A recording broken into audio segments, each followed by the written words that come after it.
30 years old, Vijay is a medical doctor who views the human body through the lens of anatomy, biochemistry, and peer-reviewed research. That rational world collapses at midnight when a localized chest pain evolves into a sensation that defies every textbook he's ever read, the feeling of something alive and heavy writhing through the tissues of his chest. This movement is visible to the naked eye.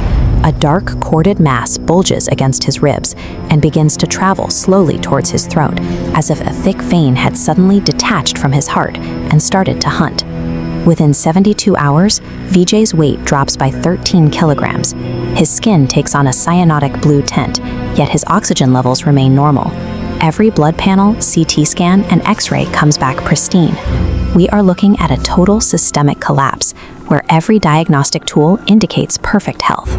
The biological evidence has hit a wall, suggesting an active force is destroying his tissues without leaving a trace on a microscope slide. Vijay's grandmother recognizes the symptoms immediately, identifying them not as a viral infection, but as Maran Kriya, a lethal occult operation intended to terminate a life. She begins a physical search of Vijay's immediate environment. Tucked deep inside the lining of his mattress, she finds a red cloth bundle containing 2 lemons, each driven through with dozens of clothes. A local tantric sprinkles a vial of enchanted water onto Vijay's skin. The boy screams as if he's being doused in battery acid, his skin turning red and blistering the moment the droplets make contact. The physical evidence of the lemons and the violent reaction to the water indicate a parasitic spiritual entity has been successfully bound to Vijay's nervous system.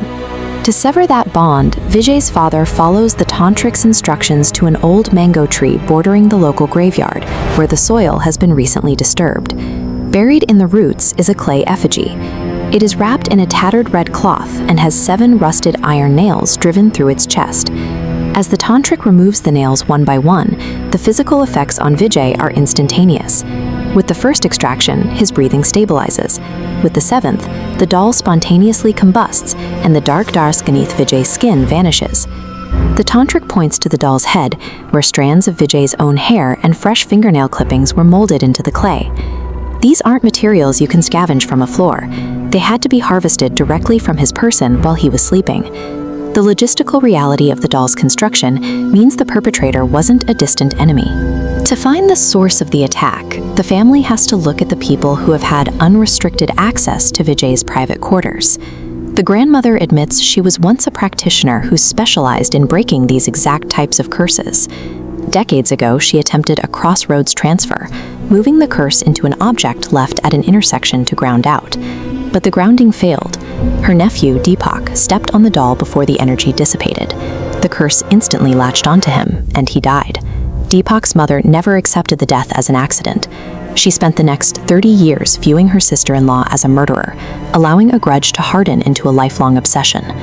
The attack on Vijay was the final move in a game of intergenerational revenge, a calculated attempt to make the grandmother feel the exact grief of losing a healthy son in his prime.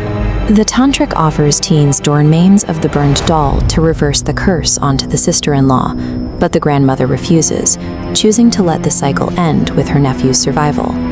Shortly after Vijay makes a full recovery, news arrives that the sister-in-law has passed away. Her life had been sustained for decades by the focus required to maintain the hex. When the spell was broken, her own vitality collapsed. The entity that nearly killed Vijay was a symptom of a much older infection.